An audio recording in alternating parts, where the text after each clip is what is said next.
All right, hello, and welcome back to the Holy Unapologetic podcast. My name is Marcus. I'm here with my good friend Ayce. How are you doing today, Ayce? So good. It's actually sunny here in Colorado, so I'm loving it. Ooh, beautiful. Excellent. So today we are joined by a very special guest. Ayce, would you do us the honor of introducing us? Oh, I would love to. This is my good friend, Connie. She is also a colleague, and she is a somatic sexologist. So she's been trained in sexological bodywork. She's done a lot of work with Jaiya and the Erotic blueprint. She's actually a master trainer in that. And she has, I don't know, probably 50 different certifications under her name. So I'm Love not that. going to list them. Yeah. I'm not going to list them all out today because it would take the entire episode. But she is well versed in this regard. And so I'm going to share my story today and share a little bit about our journey and how I came to medically transition and fully express myself through this process. Beautiful. Well, welcome, Connie. Thank you so much for being here with us today. How are you doing today? I'm doing well. I'm also in Colorado, so it is Oh, sunny, excellent. but it actually makes the lighting hard on video, but I'm not complaining. I love the sun. Excellent. Well, we're so happy to have you. So, jumping in, we're going to get into your story here, Ace. So, with kind of a starter question, which I know is going to be a big one, um, simple but complicated. When did you know it was time to come out as transmasculine? Yeah. Yeah, so I'm going to bullet point just a few important details, and that is in 2008, I was in a powder puff game, and I'm incredibly competitive. And so I was making a move, trying to get a touchdown. I got tackled and I got injured. And so for the next probably 15 years of my life, I kind of nursed an injury. I had chronic pain, and that's a little bit of the backstory that you need to know in going into sharing more of my story into how I came out as transmasculine. And that is in 2022, I had another back injury that really flared up because I was in a jeeping accident. And in that, I took some time off from work and came back to work, and they let me go. And I can't really talk about it because I signed an NDA, but that really spiraled my life into really a downward trajectory. And I became incredibly depressed, and I was suicidal, and I had a ton of pain. And as I was laying on the couch, just kind of trying to heal and feeling really alone, I stumbled across an episode or a show called Sex, Love, and Goop on Netflix. And in that show, there's a bunch of people that go in to an experience with a professional somatic sexologist, and they share what their struggles are. And the somatic sexologist comes alongside of them and offers them tools and resources to really drop into their body and experience pleasure in their life. And so when I watched the show, I went, I need that. Like, I am really super sad. There's a lot of pain. I feel really numb. I've had chronic pain basically my entire adult life. And so I went onto their directory and I found a coach, and I ended up going to Connie Eberhart's house and I had a professional session with her, which actually was an entire weekend of sessions to try to get comfortable with each other and understand who each other are, but then also just get into my body and explore whatever arose in the moment. And so I found an incredibly safe space to fully express what was going on in my life. And there was an awakening that happened on the table that totally changed the trajectory of my life. Beautiful. So, Connie, can you talk a little bit more, introduce us, I suppose, to what you do? Yeah, thank you. Well, first, thank you for inviting me here today. It's a pleasure. And I work, like Ace was saying, with the body. So before pleasure, sometimes I don't use the word sexological body worker because sex can freak people out. So before there's any activation of pleasure or arousal, it's about coming home and feeling safe in the body, which you mentioned, Ace. Mhm. And that happens in a visceral way. Therapy is top down, but in somatic work, it's bottom up. So when you include touch, it's like, oh, that's home. There it is. So there's a reference point. So helping people find that reference point of home, slowly titrating. How do I expand what I can accept and hold in my body and then knowing how to resource or come back to safety if I get a little bit about there. Because a lot of times we've had overwhelming experiences. So just helping resource people to learn how to come back to home, resource, and then have more choices for, pleasure and sexuality, and then how to communicate that. So it's self first, and then how do we want to play with others? So that's a little bit about what I do. That's great. And I know, Ace, we've talked about this too, but it can be really hard as transgender individuals. We can feel so disconnected from our bodies as almost a survival tactic. So that must have been incredibly empowering. But what is that process like for you? There must have been, I would imagine, a lot of different points of awakening. Yeah. Yeah, the interesting piece for me is that I was so shut down. I had been like hurt so badly, and no one was there to genuinely care for me or show support or show even just have presence. Like, what does loving presence look like? And so when I came to Connie for an immersion, it really was feeling into I'm a human. I have wants, needs, and desires that have never been met in my life. And so I've learned how to live outside of my body. I've become numb to the pain and I really wanted to get into my body and experience joy and pleasure and all of the different feelings and emotions that we have as a human on the spectrum. And so that's really what was so transformational during this session was the ability to just let whatever arise arise. And so there were moments I remember in the session where I was incredibly sad. And instead of Connie saying, hey, like this makes me uncomfortable or shutting it down, there was an openness to allow those feelings and emotions to really not only exist, but be fully expressed. And so her ability to hold that space for me to really just be human and be loved in that space was really an awakening. Amazing. So, Connie, with your work, you have a specialization in working with people, not only with pain, but also with trauma. And that's so, so crucial and so important. Can you speak more to that side of it? Yeah, sometimes trauma can be a big word because people can think it's this huge experience or one time or it has to be. But a lot of times it's really just like, even like Ace, you were already speaking to, not being attuned to, not being met. Maybe it could be abuse or neglect, and it could happen in small incremental ways over time that pretty soon we just don't know who we are, or we become fragmented and disconnected from our body, like you were saying, Ace. So it is in holding the space that is addressing trauma, because without the safety, it can't come up. I mean, there's a reason we've numbed ourselves or become frozen or become people pleasing. And so without the safe space, there's not, and sometimes just slowing things down. Sometimes people, when emotions come up, it's like, oh, nope, can't go there. It's like, oh, wait, let's pause right there. And let's just be with that. Maybe you don't know what it is, what it means. And we don't have to like, well, what was that from? Was that from? It's like, we don't need to go into what happened. Just present moment. What's coming up now? Because the body knows what it's ready to feel and look at. That's great. I do want to ask a question diving into that. So I found myself becoming so passionate about these topics, whether it be shame or reconnecting to our bodies, sexuality, liberation, all of these things, that I can understand that feeling of like, oh, I can see how this could be someone's life work. But with that, I feel like I wouldn't be a very patient coach, as I know you both are, because I'd want to be like, oh, there's so much we got to get to. You're going to be so excited once you get to this level of, because it's been such a long process for me and such a healing process. I want everyone in my life to know about it and also go through it. So I asked Ace, so we were all at this Erotic Blueprint conference. I got to meet you, Ace, in person. I asked you a question that's very similar to what I'll ask Connie, which was to the effect of, how do you meet people where you're at for your coaching clients and move at the pace that they're ready for it, to kind of, because we learn our lessons at the rate we're ready for. And Connie, right on your YouTube page for Embodied Pleasure, you made this point in one of your videos where you say, we're tracking the nervous system and responses. We're never going to go faster than what your body is ready for. So can you speak a little bit to that? Yeah. I feel like I was trying to track all the questions there too. Basically just the idea that there's so much we can learn and grow and feel liberated. But let's say you're, coaching with someone who's at the beginning, whatever the beginning is.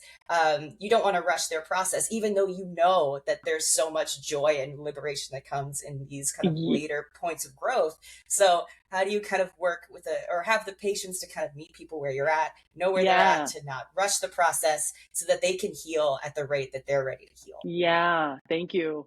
And that's takes a little bit of maturation and seeing a number of clients because yeah, especially at first it's like, oh my God, all the things I want to share, all the things and Mm-hmm. have you. And so definitely for myself, being able to slow down and really that's where self with self work is important first. So I can track my own nervous system. Like, what's happening in my body? Am I amping up? Because that will also be mirrored and reflected with the client as well. So it can be both. I have to watch to see that's part of the tracking. Is there overwhelm coming up? And that's why there's a lot of checking into. A lot of times with power up and power down, it's like, I'm the medical professional, I'm going to do these things and you just lay there and receive whatever I'm doing. But it's not that at all. It's very much, this is what I'm doing and why. It can always be a no or something else, but so they know this is what this is for. And then track, what are you noticing? Because we don't want them to check out or like appease me. This isn't for me. So that's where the tracking is important, to make sure we're not going any faster than we should. And then on the other end of that, because it can be so slow, sometimes people come in like, but I want an orgasm today or tomorrow, or like, give me all the things.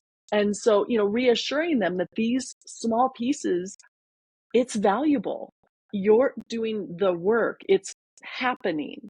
So really, and that's why we talk a lot about sprouts and like small things, because the more things we can point out, did you notice this? Like this is something new.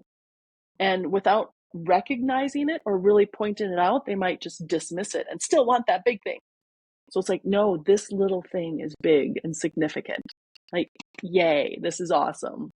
Mm. So yeah. And I'd like to go on a little bit of a side note here and talk about kink a little bit, because I think a lot of people get really excited when they start exploring and they're like, "Oh, I want to go do this or I want to go do that." And they bypass actually the healing journey that happens through actually being attuned to your body. Can you speak a little bit to that and your experience in leading clients into the kink realm, and what does it look like to really dive into that in a way that's healthy? Because I think there's a lot of times that people will dive into it because they get so excited about it, but they don't realize the dangers and the risks that are really there. Yeah, well, for one thing, kink is a broad topic, especially when there's impact and, things like that. Certainly training, but even just in a general sense of introducing kink, because it is generally a larger sensation, even psychologically. Um, Finding out more, like what's important about that. It's like, I want to do this. Like, yeah, again, tell me what's important about that. How do you think you would feel, or how do you want to feel? And really exploring that, kind of the motivation behind that. How is this expanding and healing, or is this a rut of something you are? So it depends. Is it new and you can see how it's expanding? Or so really, as with anything, getting to the underneath it. What's below that? What's below that? Yeah. What would be Yeah. helpful about this? Yeah, really understanding what that core desire is. Is there a Yeah. missing experience that you never had as a kid and you're really searching for that and you're trying to find it through this other thing? Are you trying to really awaken something because you feel so numb inside? Like getting really curious with that core desire and maybe that missing experience that you never had, and then trying to find a way to meet that in a healthy way versus actually just going out and doing something that you're going to regret at some point and maybe do more Yeah. damage. Yeah, so like you were saying, really beforehand, let's explore it and talk about it. And then let's plan it carefully. So what would we need? What training would we need? Or is there a different professional? And carefully planning the experience and then carefully debriefing it and aftercare and, Hmm. really mining the gold in it, not just this, outlandish experience, but, Yeah. the opportunity and potential for healing, expansion, connection. Yeah. And integration. What did we Yeah. learn from this experience? What was healing in this experience? What would we change for the future to really set us up for success? All those different questions. Yeah. Yeah, I also would recommend the Sex, Love, and Goop that Ayce brought up, because that talks about not only the erotic blueprints, but also setting up a safe container, things like that. One thing I thought was funny about that show was the way that when they introduce kink, there's this like heterosexual couple, they're happily together, and the guy in the couple is like very much surprised to know that he might have some interest in kink for that blueprint. So I want to kind of segue that into this idea of normalizing these conversations. So, Connie, what are some ways that you help your clients get comfortable maybe talking about things they're not used to talking about? And then I also wonder, maybe as a part two, how much does that flow into other parts of your life where you can, I would imagine, encourage others to be more open for things that we're not really used to talking about? Yeah. Hmm. Well, first, yeah, how to get them to talk? First, asking questions, gentle questions. I don't need to push them. Again, it's mapping and tracking. Is this going to be overwhelming to them? And really listening, see if there's deer in the headlights, or see if there's lean in, or see, you want them to, again, be at the pace that they can integrate. And like, I do feel myself a little leaning in a little bit.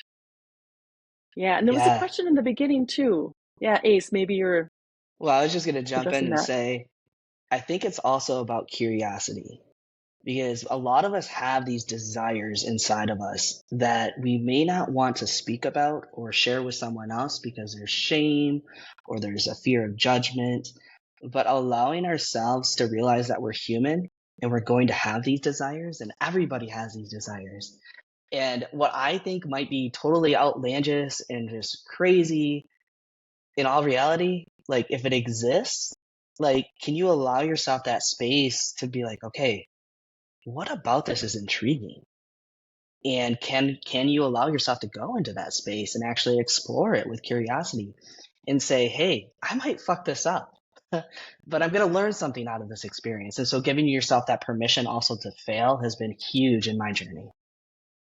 And I know I love that when I was coaching with you, Ace, of hearing that, because with that kind of Christian upbringing of feeling like, I don't ever make any mistakes, that was really good for me to hear. And it gives you that courage to go out and mess up and try things and learn from it. It's such a good lesson to learn. So, Ace, tell us a little bit about how your work differs from Connie's in terms of coaching, and other ways Mm. that you overlap and also, can work together as well. Yeah, so Connie obviously has way more training than I do. She's been doing this for, I don't know, 15 years. It's a long time. And so if you want like the best of the best, obviously that's where you're going to go, because she's got a lot of training in a lot of areas. But I've studied directly underneath her. And so I've picked up a lot just in my work with her. And I've gone on to get, trainings that she has as well. And so I'd say the major difference is that I work with LGBTQ clients pretty much primarily, whereas Connie works with couples. And there is some individual work, absolutely, but that tends to be the place where she's getting most of her clientele. I don't know, Connie, do you have something else to add to this? Well, yeah, just to give you more credibility than you're giving yourself. I mean, it's like a lot of certifications doesn't necessarily mean that's the better person to go with. It's who you resonate, who might have a similar experience, it's basically just the attunement and the resonance. Mm. So the person with a fancy website and all the certifications doesn't mean that's the person you should go with. Like, really ask them questions ahead of time and find out, do I feel safe with this person? So I might have more certifications, but definitely you would be the go-to for many people, as any coach, Yeah. and Mark, for your expertise too. It's like, where is their alignment? Yeah. The thing that I love about our community is that we're connected to over 250 sex coaches throughout the world. And so the reality is, somebody comes to me or somebody comes to Connie and they're not the right fit, we will move them on to who would be the right fit for them. Because we honestly, it's not about the money, it's about doing what's best for the clients.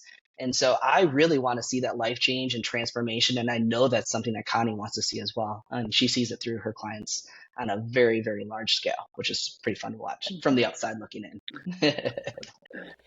That's great. And I've actually gotten to have introductory calls with both of you, so thank you. So, what are some ways that people can get connected to you if they want to look more into coaching?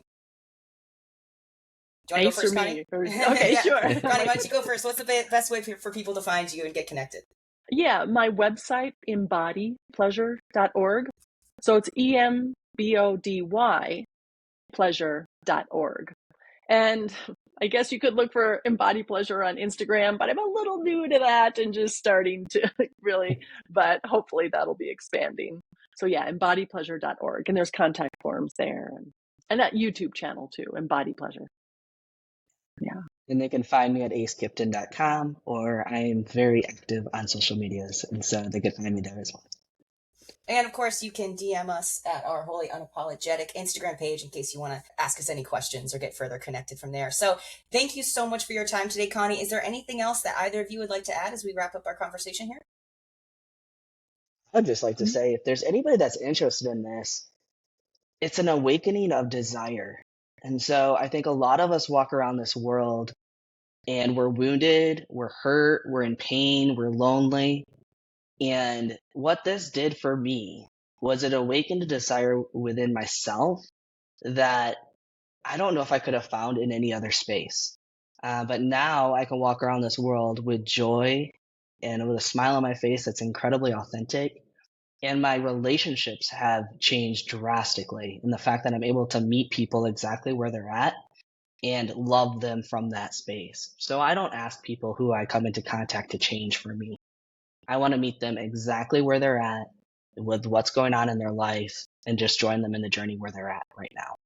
And so for me, this has been the work that has absolutely catapulted my life into a whole new direction. And I'm just super grateful, Connie, for you and for the coming alongside of me during one of the darkest times of my life when no one else did.